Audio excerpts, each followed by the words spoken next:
हाय, मैं एडवोकेट सुरेश। इस वीडियो हम बात करने वाले हैं OYO rooms for unmarried couples, क्या ये सेफ हैं या नहीं।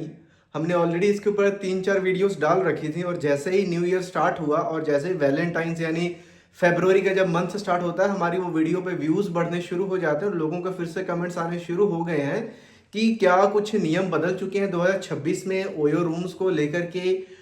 इसमें उनके लीगल राइट्स क्या हैं। अगर वो अपने अनमैरिड पार्टनर के साथ होटल में स्टे करते हैं तो क्या पुलिस वहाँ पे रेड कर सकती है, उनको अरेस्ट कर सकती है। क्या अपने अनमैरिड पार्टनर के साथ ओयो रूम या किसी भी होटल में स्टे करना लीगल है भी या नहीं। तो इस केस में क्या क्या प्रोविजंस हैं, अगर पुलिस रेड करती है तो उस केस में आपके पास क्या लीगल राइट्स हैं, किन किन केसेस में पुलिस आपको अरेस्ट कर सकती है और कितनी देर के लिए अरेस्ट कर सकती है। इन सब चीज़ों को इस वीडियो में बताने वाला हूं। तो अगर आपके पास भी कोई अनमैरिड पार्टनर है या फिर आप रिलेशनशिप में हो और आप अपना क्वालिटी टाइम अपने पार्टनर के साथ स्पेंड करने की सोच रहे हो और स्पेशली होटल स्टे में, तो ये वीडियो पूरा कंप्लीट देखना, क्योंकि ऐसा ना हो कि लेने के देने पड़ जाए। क्योंकि आए दिन आप न्यूज़ चैनल्स के ऊपर, टीवी में, सोशल मीडिया पे देखते हो कि हर जगह पे पुलिस रेड कर रही है। वहाँ पे जो अनमैरिड कपल्स हैं उनको पकड़ के अरेस्ट करके पुलिस स्टेशन तक लेकर के चलती जाती है और वहाँ पे उनके अगेंस्ट अलग अलग सेक्शंस के अंडर कई बार केसेस भी चलते हैं। वो कब चलते हैं वो भी इस वीडियो में आपको बताता हूँ। सबसे पहले कि अगर आप अपने पार्टनर के साथ कहीं पे भी किसी होटल में स्टे करने का प्लान कर रहे हो तो मेक श्योर आप दोनों की जो एज है वो 18 प्लस होनी चाहिए। कम से कम 18 प्लस तो होनी ही चाहिए। और आपके पास वैलिड आईडी प्रूफ्स होने चाहिए, जैसे कि आधार कार्ड, ड्राइविंग लाइसेंस, पासपोर्ट, जो भी आपके पास है। ये आईडीज हैं जिसमें आपकी एज क्लियर कट होनी चाहिए कि आप 18 प्लस हो।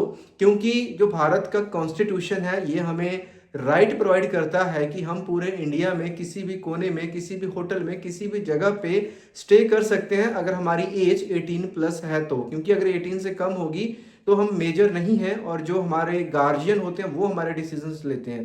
तो 18 प्लस हो देन आप अपने पार्टनर के साथ किसी भी होटल में जा करके अपना क्वालिटी टाइम स्पेंड कर सकते हो, पहली चीज़।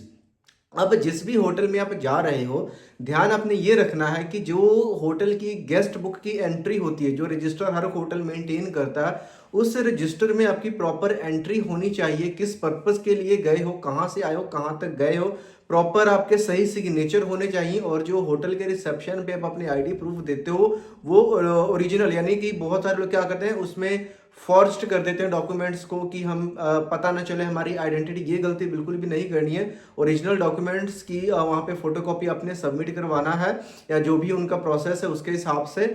और उसके बाद में आप अपने रूम में स्टे कीजिए तो कोई भी दिक्कत नहीं आने वाली। फिर भी पुलिस को कहीं से कोई न्यूज़ मिलती है कि इस होटल में कुछ गलत धंधा चल रहा है, कुछ गलत काम चल रहा है, उस केस में पुलिस वहाँ पे रेड करती है। अब होटल में स्टे करना इलीगल नहीं है, लेकिन अगर किसी होटल में देह व्यापार का धंधा चल रहा है, किसी भी जगह पे चाहे चल रहा है, तो वो क्या है, इमोरल ट्रैफिक प्रिवेंशन एक्ट के तहत एक बहुत बड़ा क्राइम है, जिसमें होटल चलाने यानी कि होटल के ऑनर और जो भी लोग उसमें इन्वॉल्व है उन सबके अगेंस्ट एफआईआर होती है, जिसमें अलग अलग जेल सजा का प्रोविजन है। तो ऐसी कोई न्यूज़ आती है और जब होटल पे रेड पड़ेगी ना इस चीज़ को चेक करने के लिए, तो वो क्या करते हैं, सभी रूम्स को नॉक करती है पुलिस, जो भी उनकी टीम आती है। तो जब नॉक करेंगे और आपने ऐसा कुछ करा नहीं, अब आप होटल में हो तो लीगली वो अपनी इन्वेस्टिगेशन कर रहे हैं, तो आपका डोर भी नॉक हो सकता है। जब आपका डोर नॉक होगा तो जब आप डोर ओपन करते हो ना, लोग 90% मिस्टेक वहीं पे करते हैं। पहले डर जाते हैं, घबरा जाते हैं, कांपने लग जाते हैं। जब पुलिस उनसे पूछता है आपका नाम बताइए, एड्रेस पता बताइए, वहां पे वो कुछ बताते ही नहीं है, इतना डरने लग जाते हैं। कुछ लोग तो डायरेक्ट यहाँ तक कि पैसे उनको ब्राइब ऑफर करने लग जाते हैं, जो कि सरासर अगेन ये भी एक क्राइम आ जाता है ना। तो पैसे कभी भी ऑफर नहीं करने हैं आपने। और रही बात जब पुलिस आती है ना, तो आप उनसे प्यार से बात कीजिए। आप अपनी आइडेंटिटी, अपना नाम, एड्रेस और पता बताइए, अपनी आईडी प्रूफ जो आपके पास है वो शो कीजिए और उनको बताइए कि आप इस पर्पज से आए हो और आपने आइडेंटिटी प्रूफ जो भी है उसकी फोटोकॉपी वगैरह आपने रिसेप्शन पे जमा करवाया है। अगर आप उनके सवालों के जवाब दे देते हो ना, तो इजीली पुलिस कुछ भी नहीं करेगी, आपसे पूछेगी। अगेन आप अपना रूम बंद कीजिए, अपना क्वालिटी टाइम स्पेंड कर लीजिए। लेकिन अगर आप अपना डर के मारे एड्रेस पता नहीं बताते, और समटाइम्स पुलिस का ये होता है कि आप अपने घर का नंबर दे दो, क्योंकि देखिए अब जब रेड पड़ती है दो तरह की, एक जेन्युइन होती है, एक फर्जी रेड चलती है जिसमें होटल वाले भी मिले होते हैं कि हम रेड करेंगे, आप डराएंगे धमकाएंगे, उनसे पैसे ले लेंगे। पुलिस वाले असली होते हैं, नकली होते हैं, बहुत सारी चीजें चल रही हैं, क्राइम के अलग अलग तरीके हैं, तो क्या ही बताएं।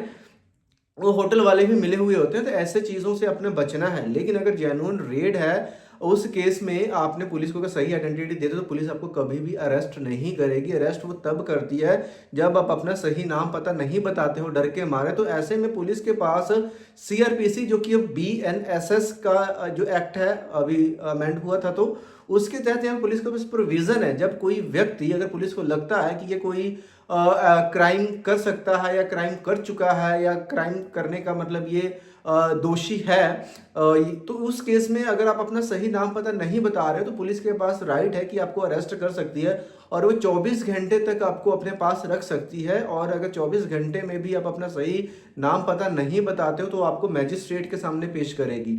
और अगर आप बता देते हो तो साथ में एक पर्सनल बॉन्ड लेगी, ताकि अगर ज़रूरत पड़े मैजिस्ट्रेट के सामने आपको पेश करने की तो आप पेश हो जाओ।